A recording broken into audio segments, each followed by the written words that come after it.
There's my mouse. Right. Okay. Okay, just checking to see whether I'm live or not. You never know. Yay, okay.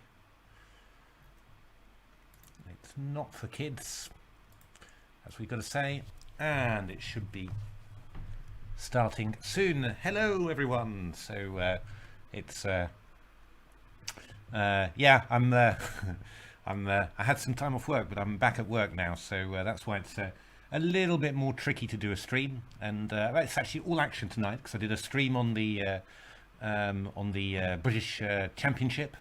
Then I did a big change at work, and now just going to do an hour of streaming. I can't do it too late because I've got to get up. I've got to be there early tomorrow morning just to make sure that everything goes well. But it just seemed worthwhile with this game and everything that's happened in the past, just to have a look at it. It's yeah, I mean, normally I start off by doing a recap of what's gone on since the last stream, but yeah, I don't know. I mean, there's just been so much, you couldn't really do it justice. And well, this game's worth looking at as well, isn't it? So yeah, so let's have a look. What I'm really annoyed about actually is that I spent a very long time analysing this without a computer, but I once spent a long time analysing this, but I can't find my notes that I wrote at the time. It must have been about 7 or 8 years ago, and I was at my aunt's place in France, just having a holiday,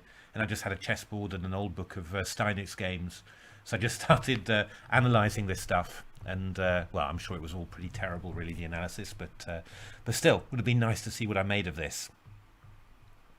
But okay, let's have a look through the moves, and we'll have a look at a few of the games that have taken place in this. So yeah, e4, e5, knight c3, knight c6, f4 takes, d4. This was Steinitz's big contribution to King's Gambit theory. Maybe not the very best, but still quite pretty lively. Just the idea that this check really didn't matter, and that White would be gaining a tempo with knight f3 afterwards, and that the queen move would actually prove to be a waste of time.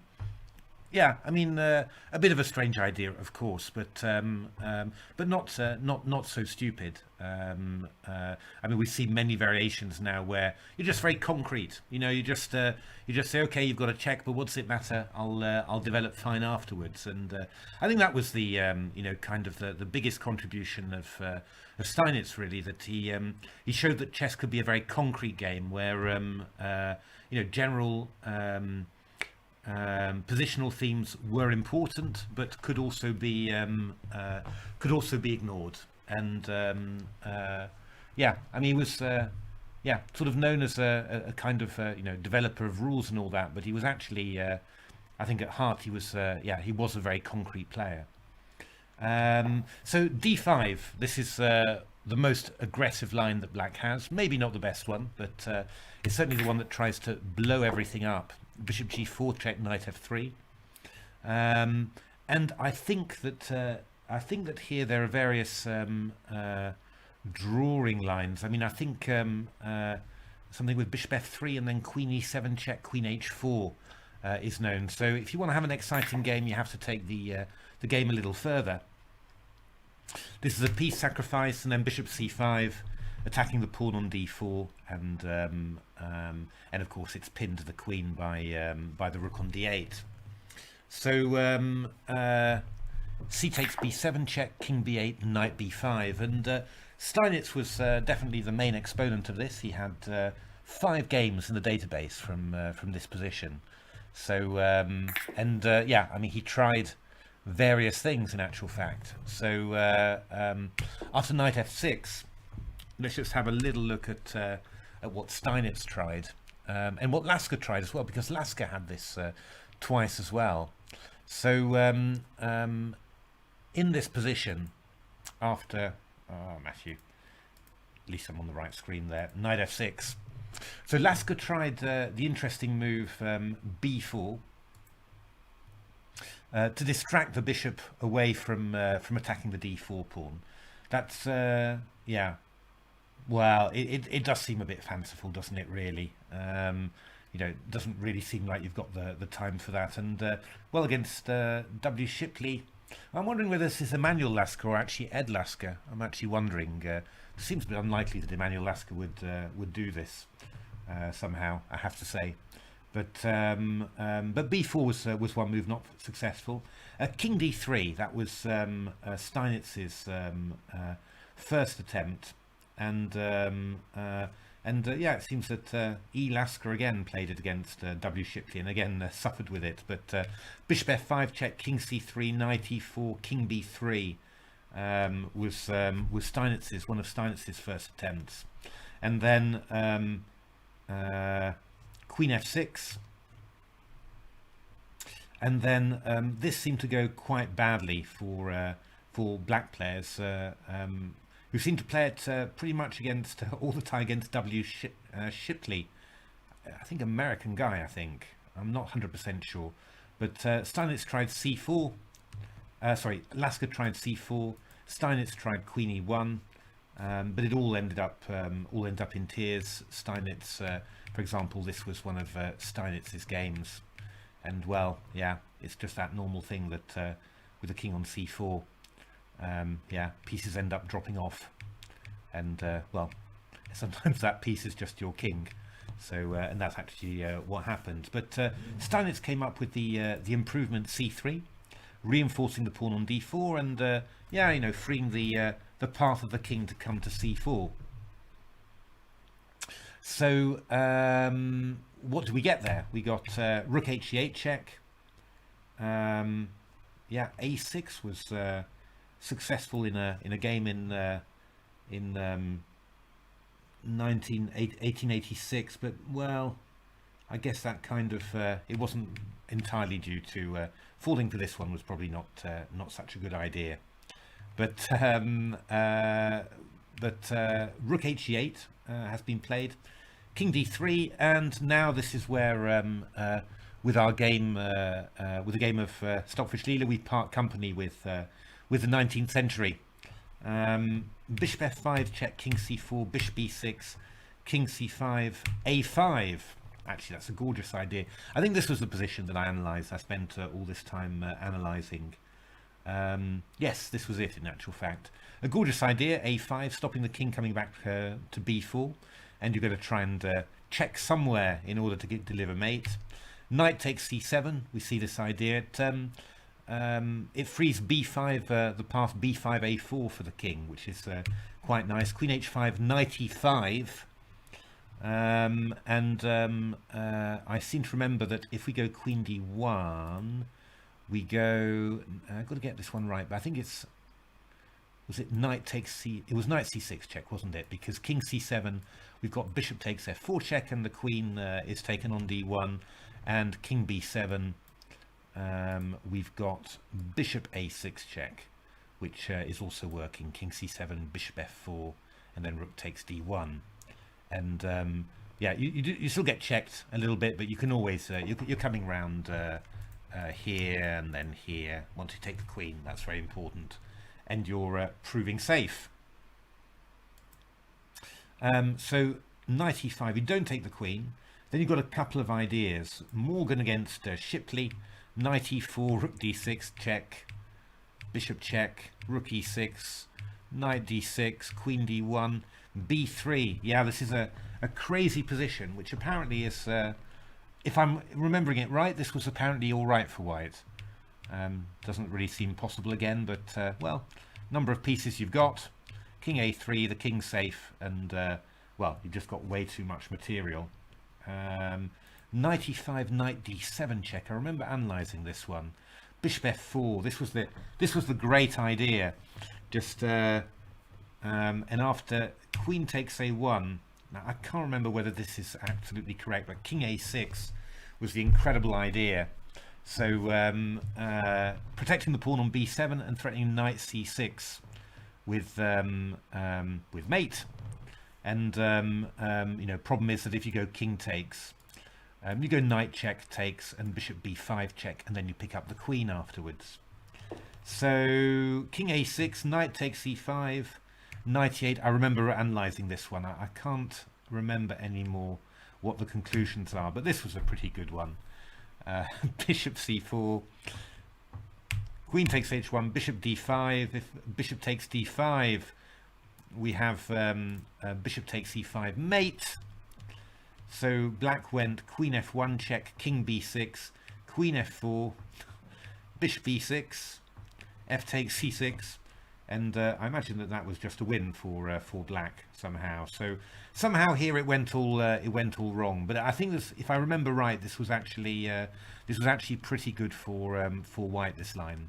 Just trying to remember what it was after knight d7 check, king b5, queen d1. Bishop f4, queen a1. Maybe it wasn't king a6. Maybe there was something else, or maybe I went knight d7 check or something earlier.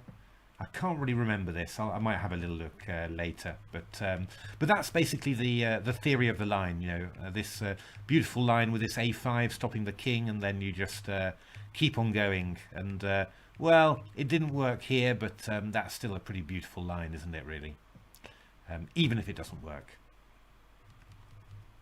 Actually, let's just put Stockfish on and just see what Stockfish says. He says king b5, queen d1, bishop f4, queen a1, king a6. No, he doesn't like this idea at all, does he? But he says that this one's stronger. Knight takes d7 check. And oh yeah, I analysed this. This was what I analysed. I remember because king c7 allows bishop takes f4 check. King takes king to a7. We just go knight c5. That's quite similar. And king b7, which is probably the most reasonable. We go knight c5 check. Yeah, this was the one. Knight c5 check. King a7. King takes a5. This was what I analysed. And we've got black goes here, and then I go knight check, king e8, and then b3, and I play bishop b2, and then I get my bishop developed, and it's all happening. But this is a really it's very difficult to get at these pieces, and I've actually got 3 pieces for the queen. So yeah, what can you say? Not too bad, not too shabby for black. Yeah, that was it. Actually, I got this far. I seem to remember thinking that this was going to be good for white. That definitely says something to me. But that is not what we got with Leela-Stockfish, because and I think that this move is actually, I think that queen f2 is actually known here. Knight takes c7. Why are you playing this move? You're playing this move simply to just to interfere with black's pieces. Actually, the knight on c7. First of all, it frees the path of the white king to b5, which is always handy. Secondly, it protects some crucial squares. It protects e6, for example, so you can't give a check with the bishop on e6. And of course, you know, when you get in bishop, if the king takes, we get in bishop f4 with check, and that's really helping. And well, I mean, also in the game, you'll see we go bishop f5 check, king c4, king c7. This is the key move because you've exposed the king on c7, queen d2, and then queen takes f4 check is again a very important resource. So slightly disappointingly here, we actually get an ending. Bishop takes, queen takes d2, bishop takes d2, bishop d6. And what's the pawn situation? Well, 1, 2, 3, 4, 5, 6, 7. 1, 2, 3, 4, 5. But of course, we'll win the pawn back on b7. And well, there are still some developmental problems for white here. So bishop d3 played, knight e4, rook hd1, king takes b7, and wow, knight g5. So yeah, promise for white is a little bit difficult to. I suppose it's always just difficult to stop, really. I think, you know, any human player would be saying, okay, yeah, let's just somehow bring the king back to safety, but it's probably going to be a little bit dangerous. So let's just have a look at that position then. PGN f4, haha, remembering to switch back. Isn't that cool?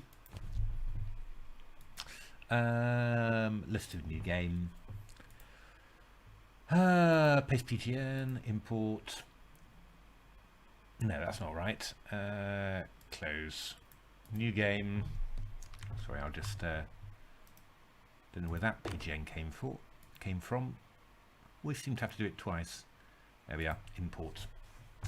So yeah, I mean, with the human feeling is that I'll go King B3, but I'm guessing that maybe something like Bishop E6 check is annoying. I mean, Knight C5 allows DC, and then yeah, you're taking here. I mean, what I want to do is something like I'm not sure this is right actually, but Bishop E6, King C2, Knight F2, and then I start chasing your king all over the place again. It's so yeah, not 100% sure, but I don't know. Have a feeling that something like this might get awkward quickly. So Knight G5 from Leela. It's a nice move actually, because it's just looking to exchange off. Oops, everything on E4. When White will have 4-1 on the queen side, and well, you know, Black's got double pawns. Then a very solid central structure, which will protect the king. And the nice thing about it is that the bishop on f5 is slightly is certainly inhibited by this knight, because we can't give a check on e6, you know, which is quite important. So it's an interesting question here. What on earth should Black do here?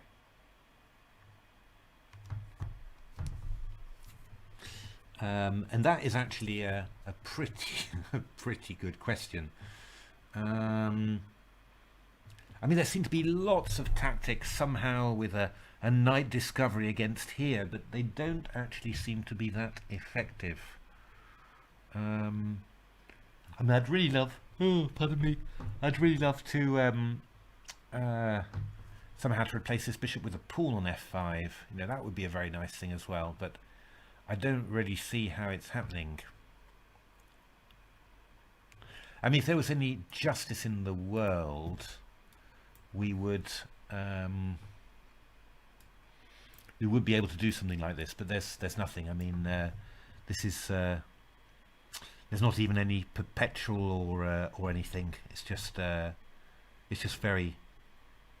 very disappointing for White. I'm vaguely thinking about rook e5, but I don't know. I mean, you know, worst case, you could even go a4, just give the king an escape square, and then rook here, you take here, you know, and you're just completely winning, really. So that is not really working.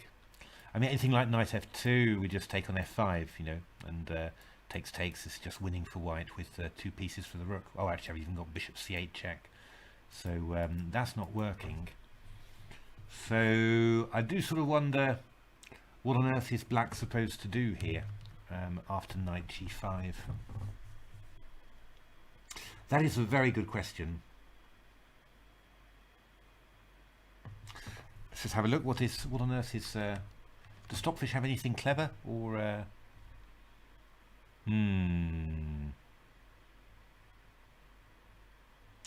Stockfish does not have anything clever there. Stockfish is saying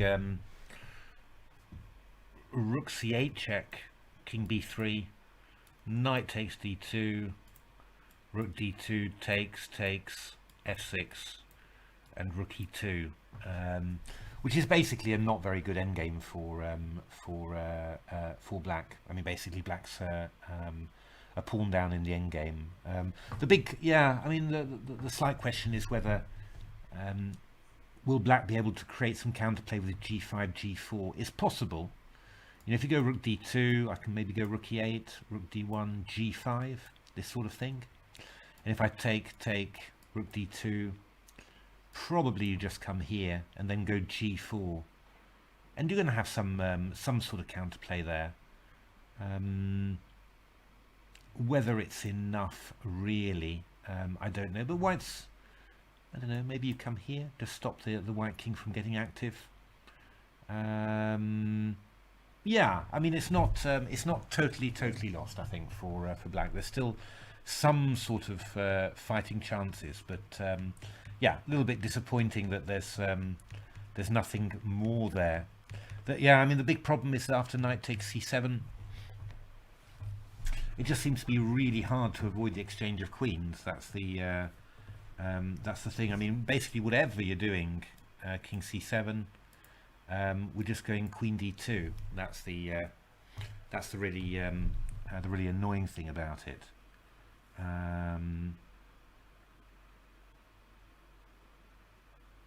Just occurs to me, actually, I mean, why do we need to go knight takes c7, in all fairness?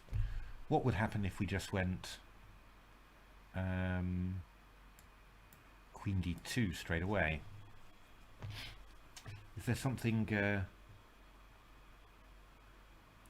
disastrously obvious there?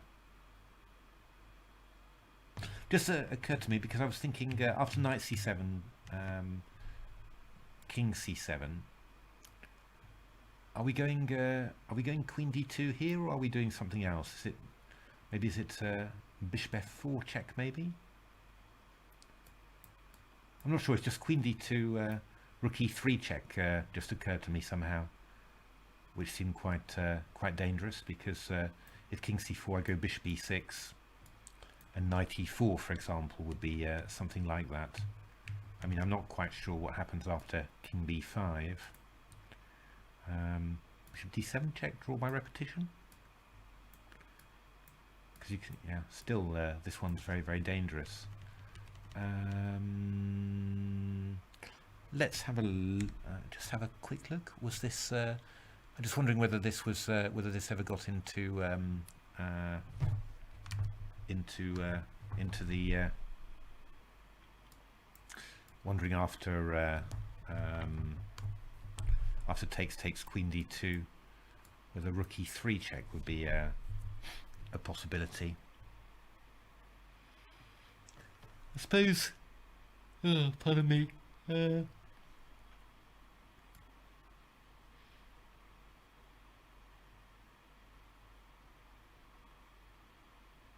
not completely clear to me, this, which is another way of saying completely unclear to me. Because here I can go bishop f5 check, and if you come here, I can go knight e4, for example. You know, which looks like it's half decent at least.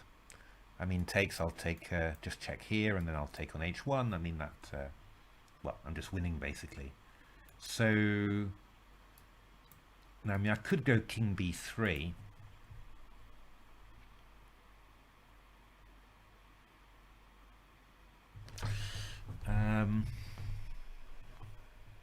Bishop b6 check. I could just go, well, knight e4 again. I go knight e4. The big difference really is that I can take on here, which is quite irritating. I mean, I'd love to do something like, again, you know, I'd love to do something like rook d4, you know, and if takes, I can go check there, and then have a beautiful win, like takes here, takes rook b1, king a4, bishop d7. It's not winning, is it? King a5, bishop b6, king a6 resigns. Do I have a better? I've got to have a better rook square than that, haven't I? Rook b6, rook b6, check there. I mean, the queen's hanging, but oh, the queen's actually not the queen's. It's not a question of the queen hanging. The queen's attacking my. The queen's attacking my my bishop on c5, so that's rather annoying. But don't I have simply? Well, that would probably be a draw, wouldn't it? Check there, and rook check takes. Ah, well, maybe I can. I don't need to be as fancy as all that. I could go rook b6, for example, because if you go b4, I'll just go bishop check, because you've got all this pin around here. Yeah, I mean, I would like to do that. Unfortunately, I think that simply knight takes d4 here is Oops. Cancel add variation. No.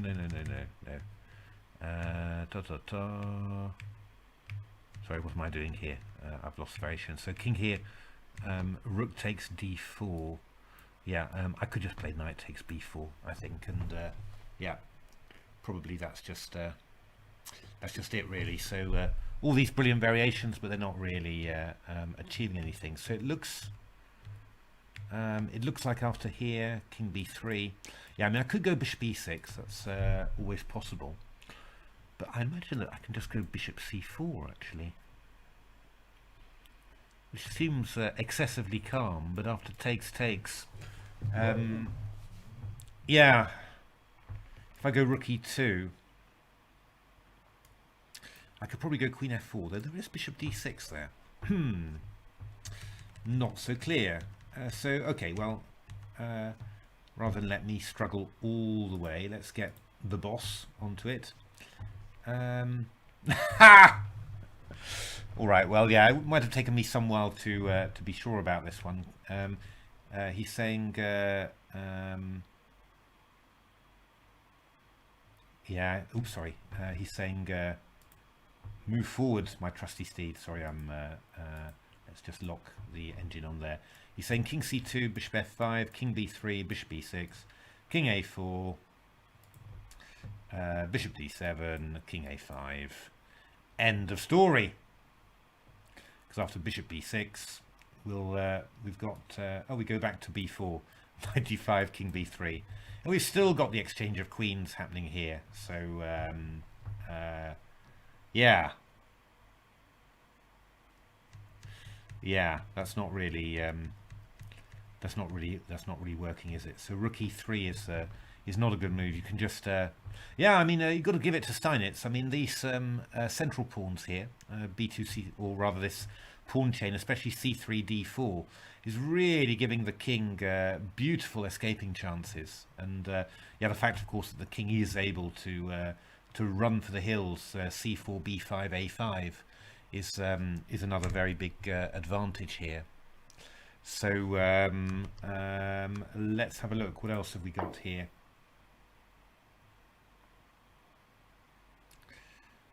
Rook c8 check. So 0.92. So clearly the engines are not feeling that this is a particularly advantageous ending for white. Clearly the activity is planning a lot. Yeah, if c4 is what you're doing, if you're playing that sharply, really, you know, in this sort of ending, then no, I can imagine. I mean, really, I think, you know, rook d2, which I think is Leela's. Oh, Leela's dropped this one. Yeah, rook d2 would be what I would expect. You know, if it's going to work for white, then that's what it would be. But it seems that that the engines don't believe in this. So presumably this this counterplay that I vaguely pointed out.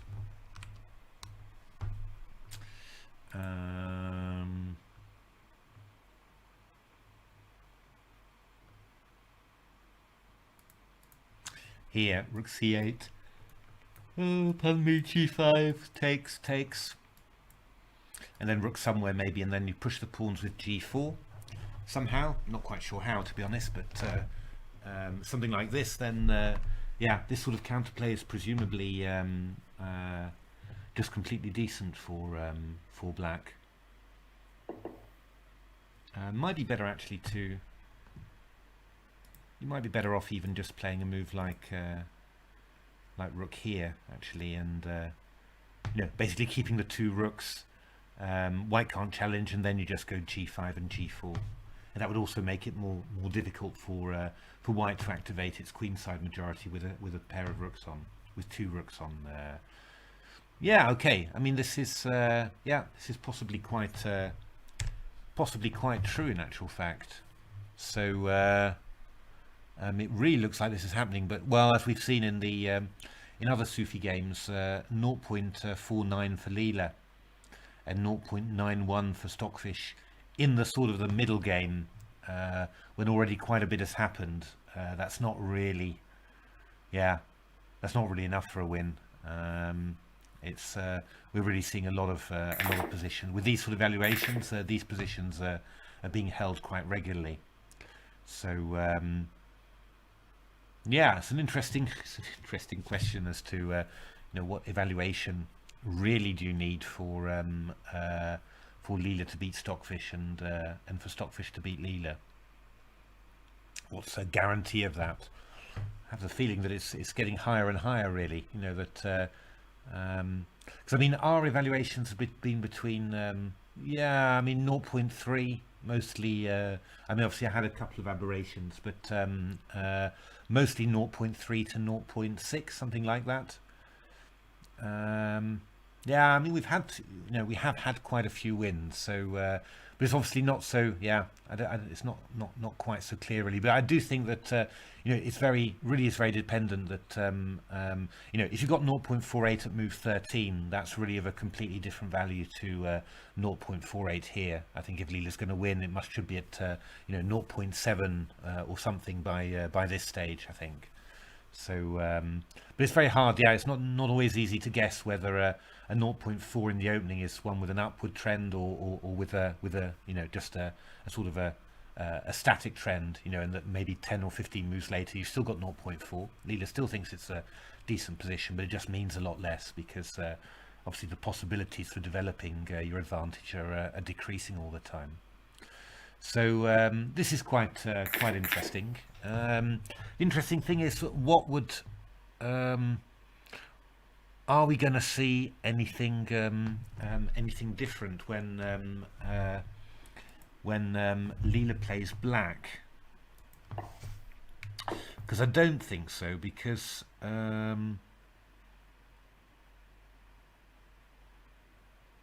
well, maybe we will, because if we look at Leela's PV here, originally, it was expecting this line.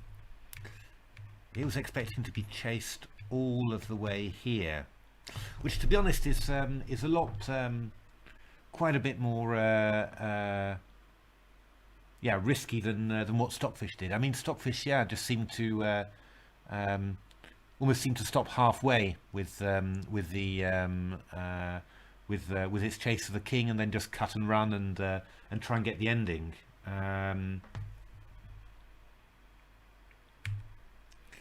So yeah, Leela might go for this as black, although to be fair, this also looks pretty sensible for black. Looks like reasonable counterplay, typical Leela sacrifice here. Wow, Leela's really going for it all the way. Well, he probably left perfect play quite a way behind quite a long time ago, but yeah, I mean, this could be it could be that Leela just decides to chase the white king up the board first and then play the ending. But I wouldn't be surprised if either of them then are sort of quite sort of holdable for black. Probably objectively worse, but holdable. But it is of course a pretty weird position. So it's sort of position where you say, yeah, have a feeling that Stockfish would be more comfortable than Leela. But well, if we're looking at it, then it really does seem that Leela as black would choose to chase the black king up the board really, and Leela, still expecting it. But actually, once Stockfish plays its move Queen D2 and doesn't chase the king, then Leela seems, Leela starts, evaluation goes down. So, but I think, we might see a slightly different game with Leela chasing the white king up the board, and then afterwards, just playing the ending, just playing for the kingside pawn storm as well. With this 4-2 majority, which is easier to activate than white's queenside majority. That's certainly true. So I think we will get two different games, though similar sort of approach. Black ends up swapping off pieces and then playing with its kingside pawn majority, and just sort of tries to prove really that that this kingside pawn majority is just more mobile than whites, which I think is true. All right. Well, that was excitement. That was very good, wasn't it? It is quite nice. I just love the feeling that you had Steinitz and all these guys going at this hammer and tongs in 1870, and 150 years later we've got Leela-Stockfish in the same opening. It's a nice thing. That's what you like about chess. Just history always somehow plays a part. All right, I'm just going to stream for another 15 minutes. Just not going to do this too long because, I said I need to be up early, and I'm working full time again now, so that's rather got to be reasonably fresh for work tomorrow. But let's have a quick look at that's Nibbler. Let's have a quick look at the archive. I got Mozilla Firefox. Let's see you. Just minimize Nibbler. Not going to use that today. And we've got this one. So, yeah, I mean, let's have a look at what happened. It's been incredibly dramatic. We had, in actual fact, we had starting with this game, which was what was that actually? Oh yeah, that was Jeroen's opening, in which Leela didn't manage to grind, but Stockfish did. I mean, starting with this one, we had an incredibly this was the first of them, a dramatic series of games in which 6 consecutive decisive pairs. My Nimzovich opening worked. Then Jeroen's Sicilian Najdorf Burn worked. Then my King's Indian Samish worked, which was quite a fun one. And then Jeroen's Dutch Ilian Janevsky. That was a little bit. That was definitely a little. I mean, this was an insane game, really.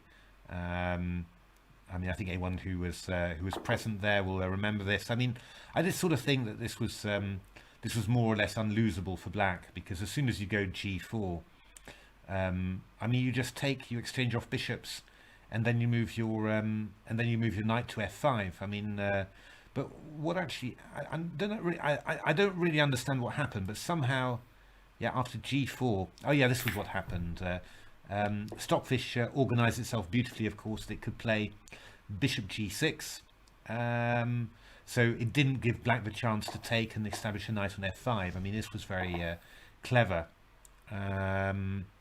But again, this, I felt that if black stayed still here, this should really be. Maybe play the rook e to d8 or something and just stay still. But it all sort of continued, and then at some stage, Leela played bishop takes g6, and that did feel very risky, because you're opening up the h file simply. But I cannot claim that I'd seen that that this was going to happen. That was really a little bit extreme. But beautiful play from Stockfish in low time, and it just a totally insane game. But this was sort of due to time trouble, I think. But that's all part of the game. But that was an incredible one. And then I got this. I enjoyed this one. I like this one very much. I was a bit surprised that Leela didn't win. This is called the Maybe Benoni. I'm not quite sure why, but this was coined by the American IM Cyrus Lakdawalla. Writes an awful lot of books, lots of opening books, but he recommended this in his modern book on the modern. And quite interesting. I mean, it's a modern Benoni where this knight on e7 is not great, and you see that it goes to c8, but which is a little bit passive. But it protects d6 along the way, and it's aiming to emerge somehow. Maybe knight a7 supporting b5, or knight b6 to d7.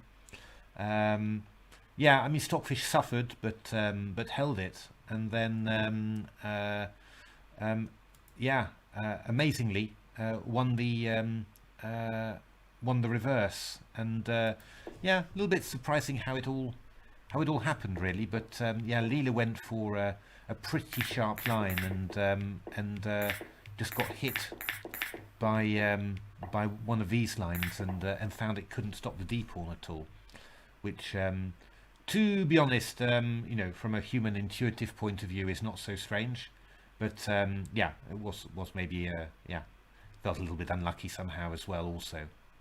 But yeah, I mean that was another win for Stockfish, another decisive pair, and then yeah,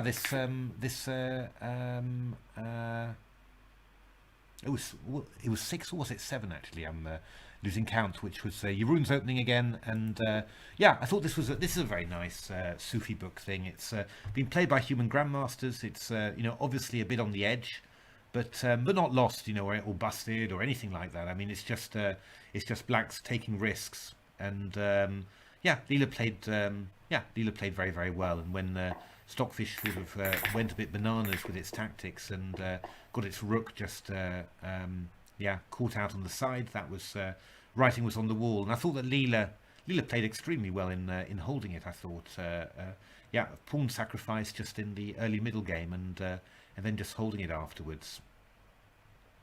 Yeah, and then this Grunfeld.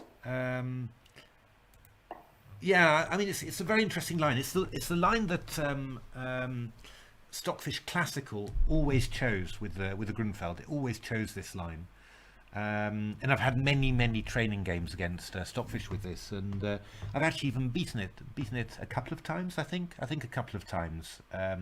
Obviously, you know, it's not on the strongest, not on TCEC hardware or anything, but I've actually managed that. But yeah, these lines were very interesting. I mean, funnily enough, I had, of course, my own test games that I played against Stockfish, and in my test games that I ran, I think they were playing this very strange move, f6.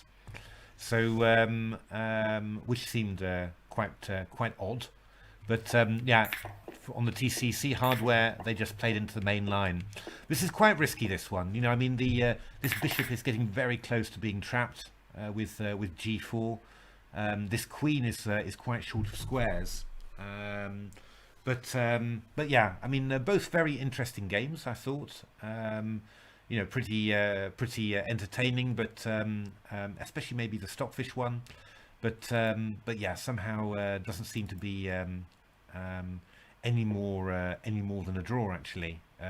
Although, you know, I mean, black has to play pretty accurately. This is you know, this is not trivial. This is really quite a dangerous attack here. But yeah, I mean, actually, really, I guess the nothing much new was discovered there. So and you know, again, it was something where in my test games, yeah, the versions of Stockfish and Leela that I had you know, graduated to something completely different, which just gave White you know, quite a nice advantage in the end game. So you know, I sort of assumed that, or even in the middle game actually. So I sort of assumed that this would be the line, and that they wouldn't go for this one. But okay, interesting. But I probably wouldn't repeat an opening like this again. I think yeah, you know, would need to go a little bit deeper and push the engines a little bit more to a certain, yeah, maybe slightly less good line in this variation. Always tricky with book exits, but yeah. And then of course the next opening is Jeroen's here, and yeah, we've got it looks like we're going to get a double rook ending where White's slightly better here, but yeah, I mean, black's going rook c6, b6, taking on d6. It's going to be this is going to be absolutely fine for black, or well, certainly Stockfish will definitely hold it.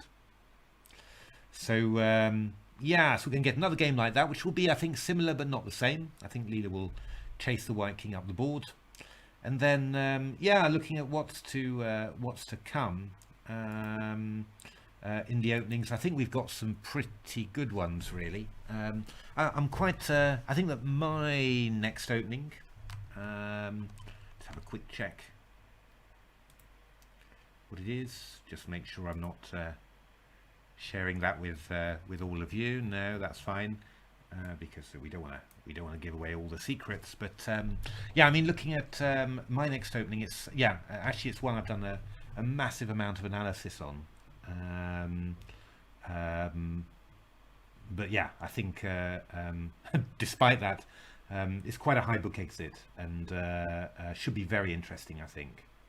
Fingers crossed, but that's what I'm expecting. And then we've got we've got some I think some more stuff that people will like. I think plenty of chances for more decisive games. Yeah, I think we finish off. I don't finish off with the highest book exit, but again, I think we finish off with opening lines that can definitely lead to wins. So I think expecting plenty more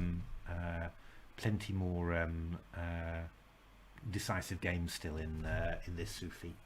Still some very nice openings to come. So yeah. So there we are. I think that's going to be my my stream for tonight. Just a quickie, just to look at stuff, and also to look at this game of Jeroen. Jeroen was very excited about it, so I wanted to have a look at it as well. So yeah, thanks very much everyone for watching, and yeah, hopefully if I won't need to work every single evening, late every single evening this week, so I'll be able to do a little bit longer streams. And also a little bit earlier in the evening. Okay, thanks very much indeed, everyone. Have a good night's viewing.